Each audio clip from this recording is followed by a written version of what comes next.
back to the Berg Podcast. Thanks for joining us today. With me today is Dan. Hey, everybody. And Ford. Hey, how's it going?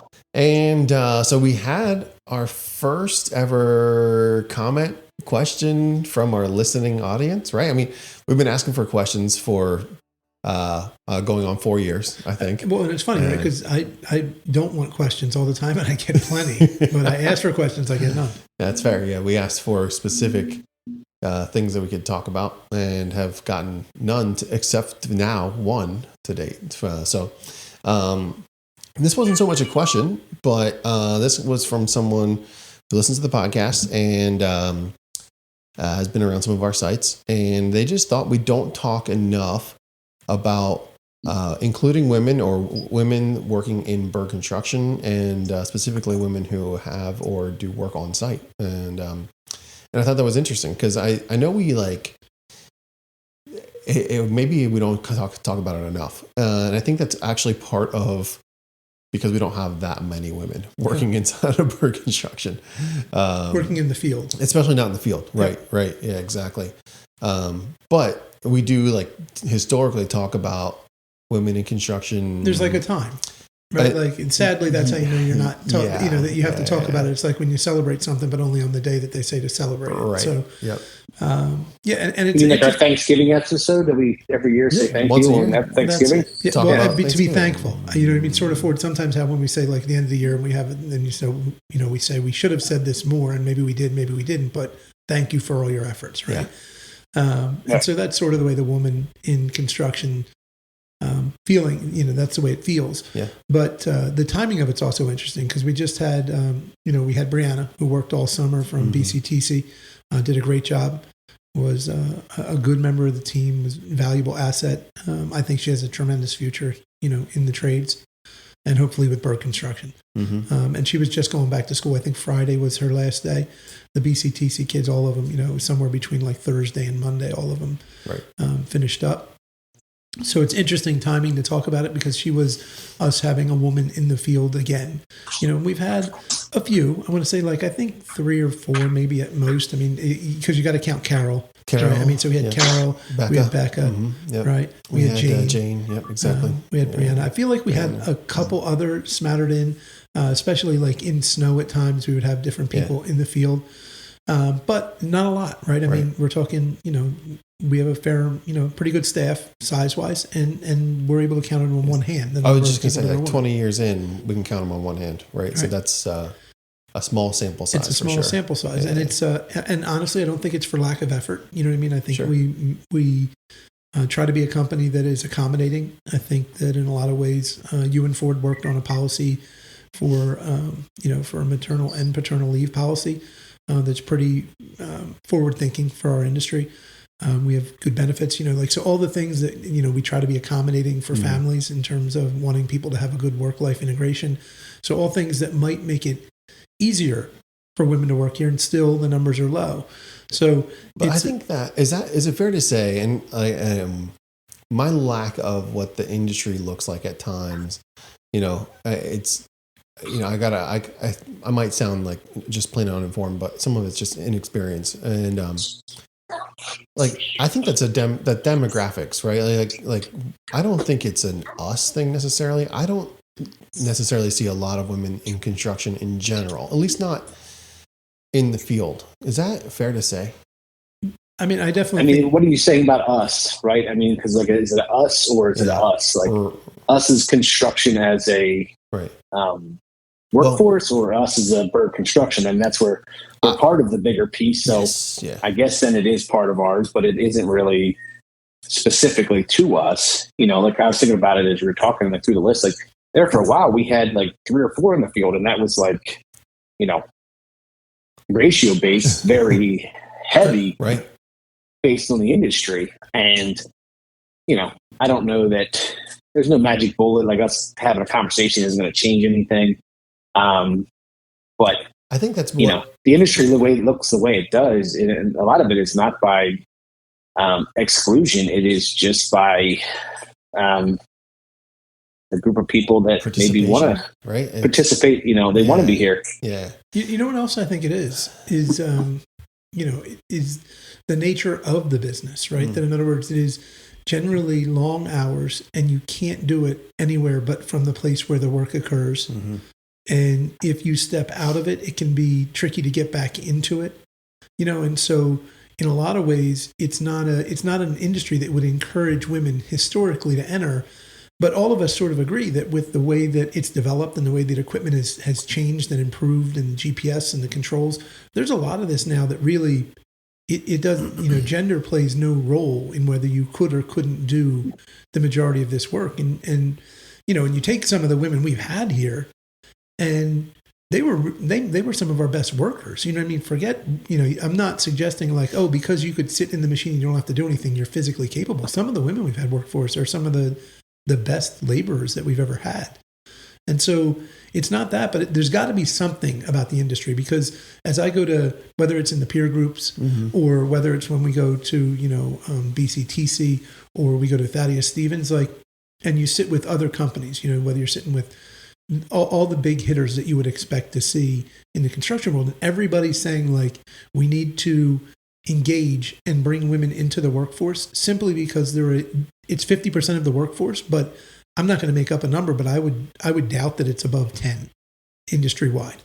So you're missing out on, statistically, 40% of the workforce isn't even considering working for you. Mm-hmm. So that's a problem, right? And something that needs to be addressed. But ironically, we sit here and all of us have talked about it in different venues, whether it's in peer groups or in different things that we're members of. And I don't believe that the three of us have any answer as to what we could do that would make it a situation where you could increase women, the likelihood of women participating.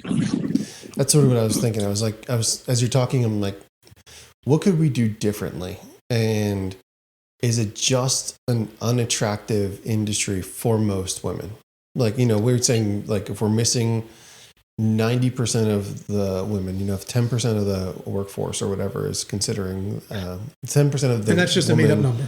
Yeah, to be clear, everyone, no. I don't know what the number is. That's not a statistically accurate number. We're just assuming. Right, it's just a statement. But if that's the case, what is it? Just unattractive, and is that because of reputation? Is that because of we haven't done a good enough job of presenting it as an option? I'm trying to like as you're talking, I'm like, how do we change that perspective? I don't know what the answer is. No, I mean, it's just, it's not it is, we are still perceived as an industry that people end up in because they didn't have any better choices, right? Like and that's the trades for the most part as a whole, Mm-hmm. Which is crazy at some points. Because when you think of some of the trades and the value, the cost, the money to be made in some of these trades with relatively low barrier of cost of entry, mm-hmm. And just time. You just have to learn how to do it, which you can learn, in a union setting or in a non-union setting. You can learn it just by going and working for somebody and learning whatever this trade is. And then with relatively low barrier of cost of entry, you could do it and you could make a living off of it. And yet you don't see participation there. So it speaks to something, that is systemically a failure in the trades to be able to attract women. It's, and when I go to BCTC specifically, you'll see, like if I had to guess, if you go to the quarry and you see any of the classes working, and let's say there's somewhere between 15 and 20 kids there might be 3 girls, right? So there might be 12 boys and 3 girls. So you're in that scenario, best case scenario, you might be at 25%, 25, right? Mm-hmm. So you're still even in that scenario. So how do you get them in? I think what becomes the issue is how do you get them engaged and interested at a young age? And how much of it is like, I feel like I shouldn't even say it, being recorded, but how much it is from a gender perspective that little boys want to play with tractors and Tonka trucks and girls want to play with dolls. I'm not saying that's the case. I'm not saying that has to be the case. I'm not encouraging it. Trying to walk a really right. I'm trying to walk a fine line here, but I'm saying, because we always talk about that every little 5-year-old boy would love to get in a piece of equipment, and I know my girls love to get in the equipment, right? Yeah. Ford's girls love to climb in the equipment. So is it exposure that it's so foreign, or is it conditioned, right? Is it conditioned from a family and a parental standpoint that that's not a place that women should work? Sure. Yeah. And then that plays out because it's so conditioned. Because then you'd be talking generational. You'd be talking for the last 10 generations that it's been conditioned. That's not a place you would work. And there's not the same financial reward. Like, take something funny, and Tamara loves when we talk about sports, right? But funny with sports, like part of the, I think, drive of women in sports is not just competition. It's not that we're embracing that they can do it. That's in the last, 50, 70 years that people have been allowed to encourage that. But there are people who are working and being very successful, being professional basketball, professional volleyball, professional soccer, making good money, where they would say like, okay, that's something I would do. Whereas when you take our the trades, you're like, okay, well, you could do this and you could theoretically make an okay living having to work really hard, but it's uncommon, and you're in a male-dominated world. Like, what if you had I wonder if even if it was a man that started it or a woman, but had a construction company and it was predominantly women, right? Like you had a construction company that the workforce was 70% women. Could you then attract more women because you're not putting them in an uncomfortable situation of being the 5% or 10%? Yeah. I think that's an interesting question. Because I think you still have to like present it in a way that appeals to women or attracts women specifically. So like Bridgerton, unless they know, like you'd have to market that so specifically to say like we, if you had a construction company that was 100% women labor force, I think you'd have to like market that so specifically because it still would be so uncommon that I don't know that people would be naturally inclined to look for that and say like, well, I would try it if it were all women or mostly women. Right. But then you think it's almost like we're trying to have our cake and eat it too. Like we're saying about the women, but then at the same time, we kind of have a little bit, our image still has a little bit of the Cro-Magnon, rough and tumble, like we're kind of presenting two sides of ourselves at the same time. It's challenging because it is hard work. It is, sweaty, whatever it is. And we're, showing off that side. And then at the same time, we're trying to kind of like collect everybody and be like, hey, and then other times we talk about where we're like, we know we're not for everybody. Right. Yeah. And we're not trying to be exclusionary, but just, we know that this is a very tough industry and everything like that. And so if you want to be in it, we want you here. But at the same time, we just know we're not for the masses. Yeah. So it's kind of hard to do both. I was going to say that. I was going to say it's not that in our minds, I don't think it matters from a gender perspective, men or women. It's just that we have already acknowledged this is not a place for everyone. We don't want anyone. Like we don't want like just any specific person. We're looking for a set of characteristics, a set of traits that make this successful for people. And I don't think that that's dependent specifically on gender.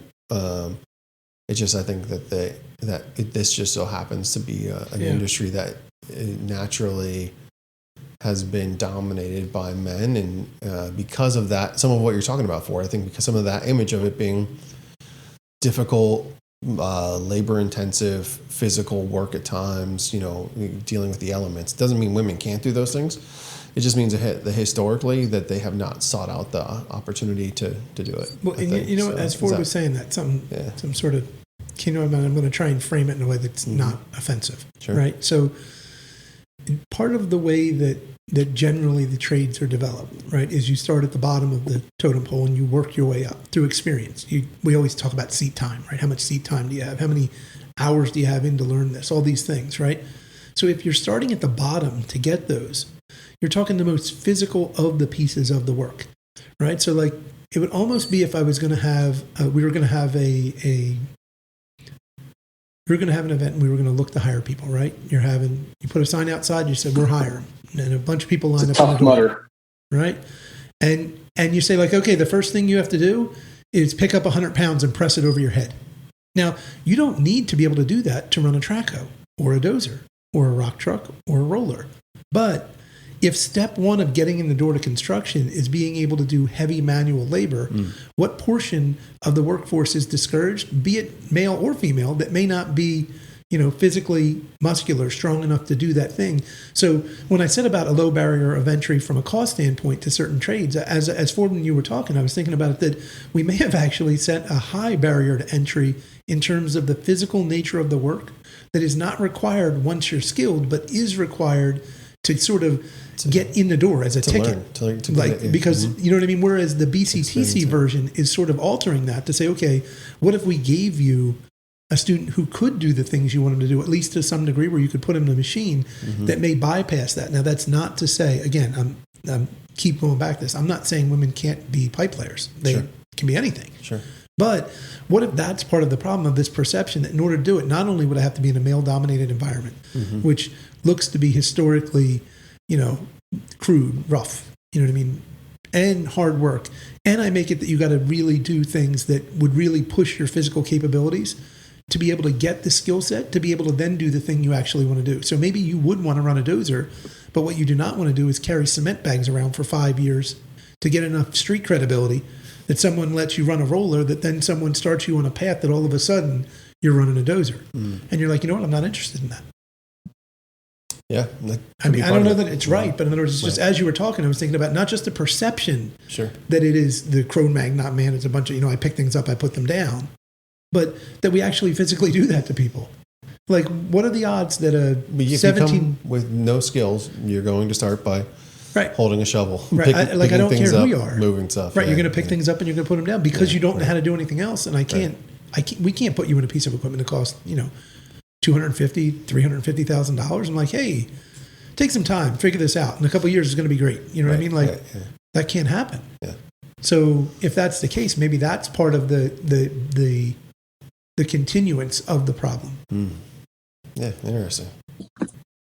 I think one thing we also need to do, like, we all sit around in our peer groups and, try and use our brain power to come up with ideas. But I mean, the simplest thing wouldn't be is to go ask a group of people that aren't interested in what we do, like a focus group of like, nope, not interested. Okay, why? I mean, not saying, but I mean, it could be our marketing to the group of people. It could be what we actually do. And the problem is we have no idea because we really haven't gotten any legitimate information to us. I mean, we have like a theory of why, or maybe like one person's like, I'm not doing that because of X, but in the reality of it is like, we haven't put enough effort into it to really figure out what we haven't been intentional about it, right? That's a great point. I mean, we don't, and this is our doors are open. This is a little bit like a DEI conversation, right? It's lip service. We're saying like we'd really like you to be involved. We're not going to make we want you to be here, but we're not going to do any research as to why it is you're not here. Yeah, and is it, and that's where I start to like, all right, is it that we want you to be here, or that we like are indifferent as to who's here as long as they can do it? Is that? I mean, you know what I'm saying? I think you can have both, right? Because I think I can be indifferent as to who actually works here in terms of I want good people, right? Regardless of gender, race, creed, beliefs. I don't care. I just want I want people that want to show up, want to do the work, want to be a part of a good team, want to see it through. Yeah.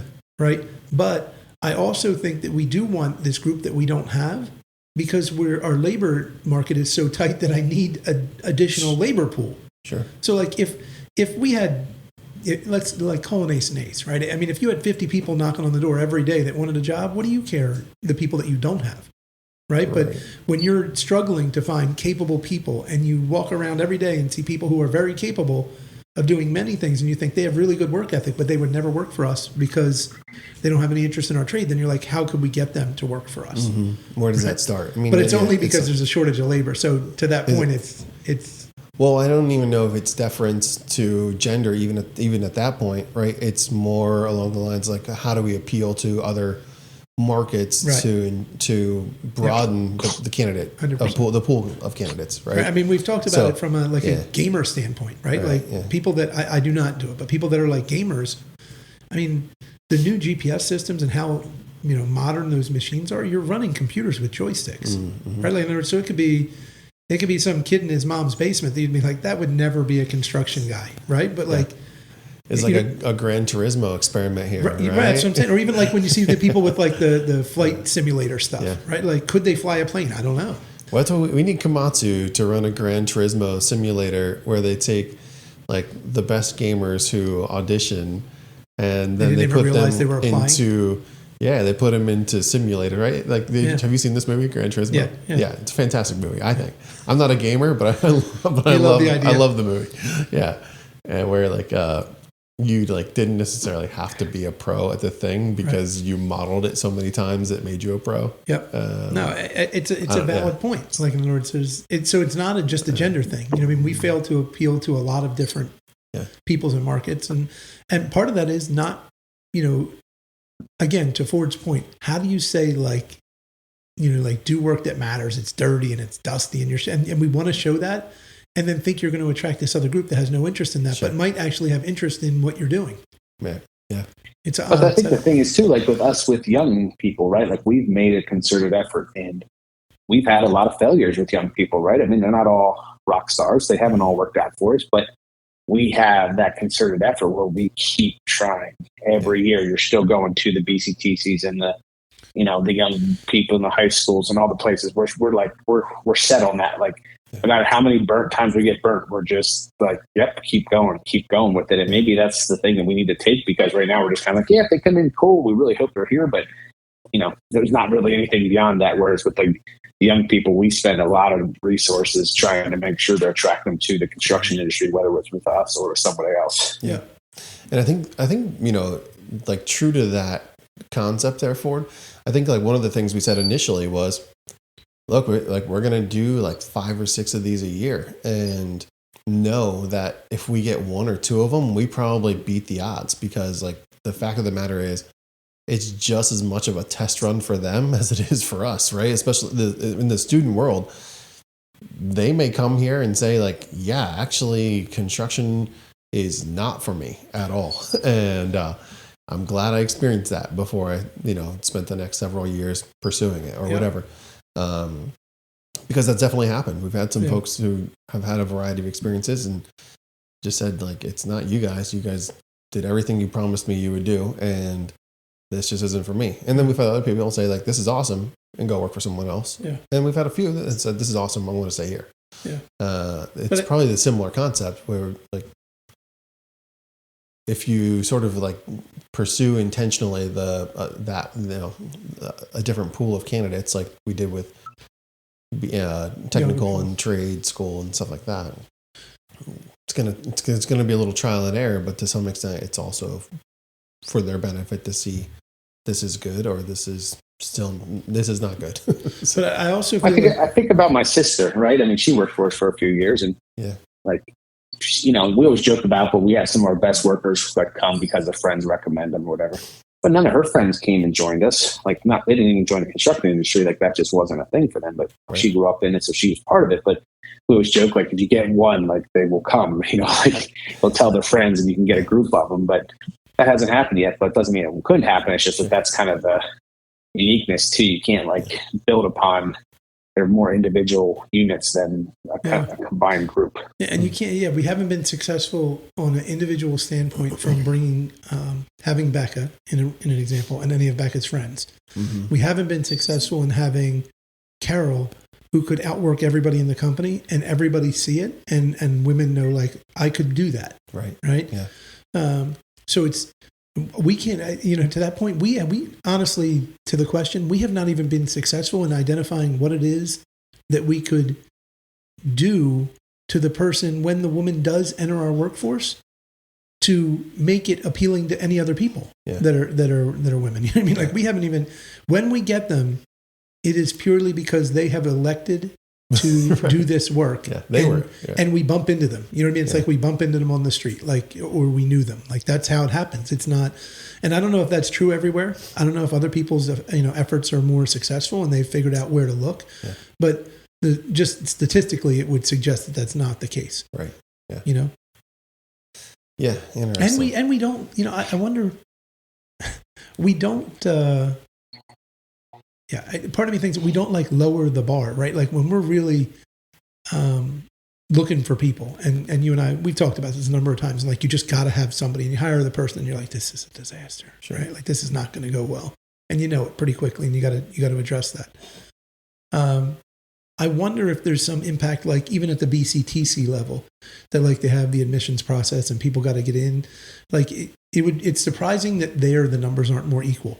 right? Because they're not, right. I don't want anyone to take it the wrong way, but they're not really working, right? Like they're going to school and then they get to run equipment, which is neat. They don't have to be stuck in the classroom, which some people like. And you might have to dig a little bit, but for the most part, you're just, you're figuring out what this industry is.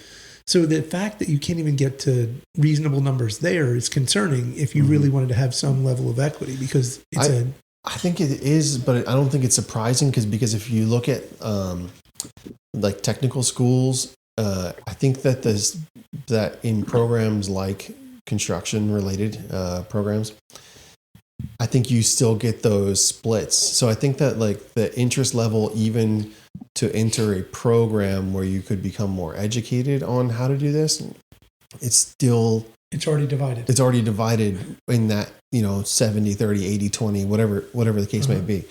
So I think that like, it's not surprising because we still haven't reached like the root cause analysis. Yeah. Right. Like we still haven't gotten to the root of what in its very infancy is not interesting about construction to 80+% of women, 70+% of women, whatever it might be. So I don't know that we've even gotten anywhere. I think the intention was to talk about women in the workforce and how they perform. Yes. And that's almost, truthfully, it's not a valuable conversation because they perform exactly the same or better. Like if you have a woman on your team, it makes no difference in how they perform their job. They are going to do just as good or better a job as any other person, just because of who they are as in a personality and a work ethic and all those things. Gender has no bearing on the ability to do work. Sure. And that's why I think every time we do this, we get stuck in the conversation of how do we get women to be more engaged, more interested in what we do and wanting to participate in it. And I feel like people want to talk about the successes, and we can talk about a few successes we've had and we like dance around it. But we really always go to the focus of like, how do we fix this problem?